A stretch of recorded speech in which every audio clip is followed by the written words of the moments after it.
Nos últimos anos, a inesperada e traumática situação pandémica da Covid-19 veio sublinhar as enormes potencialidades de todo o território português, mas, infelizmente, comprovar as terríveis desigualdades que a Administração Central perpetua e que são tão penalizantes para o interior do país. Num tempo em que a tecnologia se afirmou definitivamente como elemento imprescindível ao desenvolvimento comunitário e do território,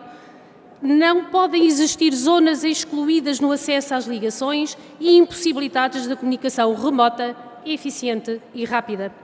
Estudos recentes, nomeadamente a GSM Association, admitem que no ano de 2025 existirão no mundo cerca de 1,7 mil milhões de subscritores de network 5G.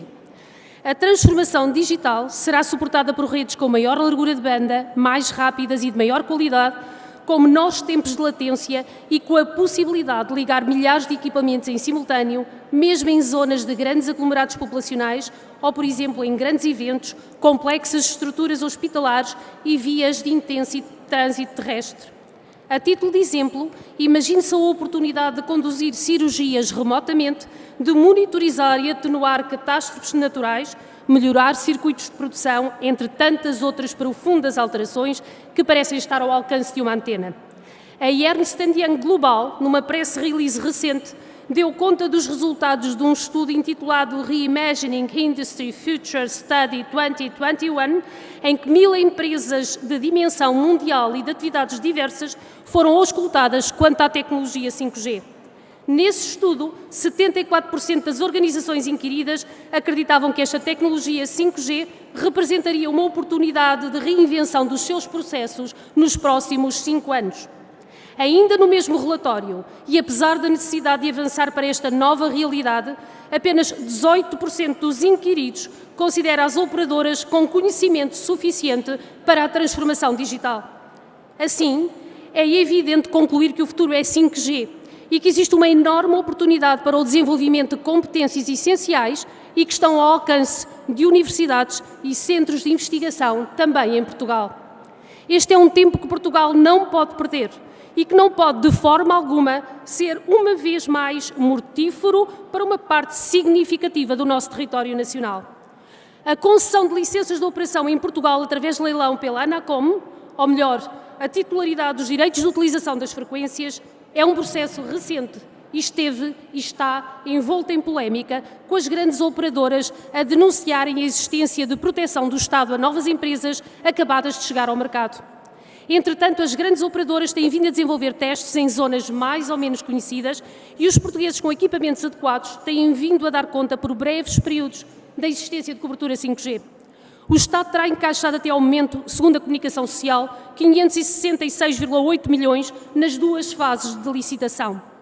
Se de facto e de uma forma simplista dissermos que a tecnologia 5G vem substituir a 4G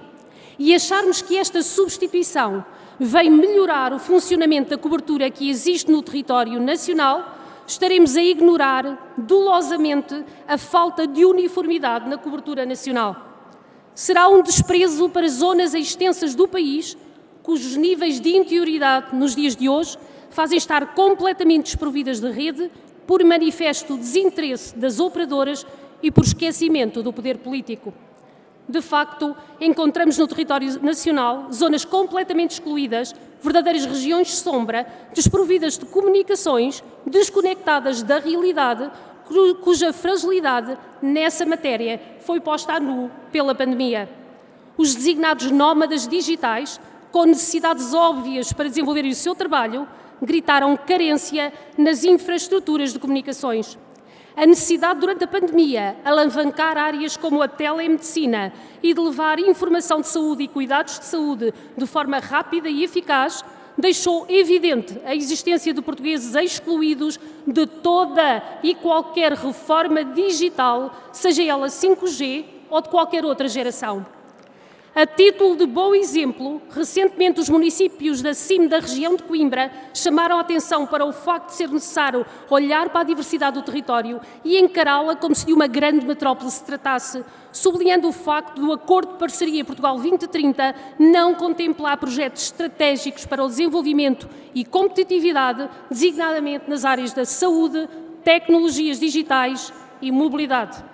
A verdade é que o esforço legislativo relacionado com as obrigações de cobertura recentemente publicadas não nos deve descansar, até porque bem sabemos que o cumprimento destas obrigações vai inevitavelmente esbarrar com obstáculos diversos, desde a falta de profissionais capacitados e habilitados na área das tecnologias da informação e telecomunicações, às dificuldades regulatórias num país que, em termos burocráticos, peca sempre por defeito ou por excesso.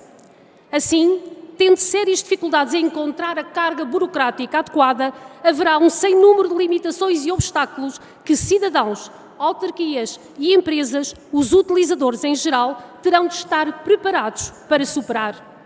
Ainda o esforço legislativo nesta temática deve incluir uma estratégia a longo prazo que não contempla apenas necessidades imediatas, como o cumprimento de regulamentos e prazos de leilões, mas sim que dote o país de capacidade tecnológica, profissional e técnica necessária para que o 5G seja uma realidade para todos. A legislação, entretanto produzida, contém metas temporais relacionadas com percentagens de cobertura, nomeadamente nos territórios de baixa densidade. Não existem, no entanto, certezas quanto à vontade e força política de vigiar e obrigar a que haja cumprimento, até porque a legislação parece ter ainda uma lacuna importante nesta matéria. O esforço de regulamentação deve ser sempre acompanhado de esforço inspectivo e esse terá que ser desenvolvido pelo Estado. Precisamos perceber se haveria a capacidade e vontade de monitorizar, inspecionar e, eventualmente, sancionar os não cumpridores. Só assim poderão estar acautelados os interesses de todos, incluindo os que vivem longe dos grandes centros de decisão, longe dos grandes aglomerados urbanos e para os quais as vias de comunicação são absolutamente essenciais. Posto isto, a nossa proposta é clara: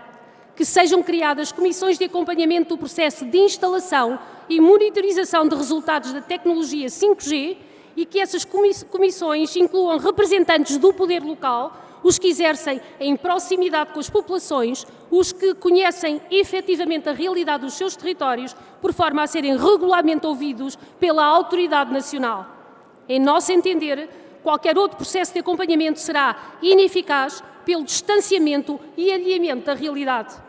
No momento em que as empresas se reinventam para ultrapassar o impacto da pandemia, em que os cidadãos tentam recuperar a sua liberdade individual e em que o mundo se agita e transforma, será importante que Portugal não perca a oportunidade de eliminar as assimetrias, de aumentar a coesão territorial e de entrar numa rota de desenvolvimento inexorável a uma única velocidade. Muito obrigada.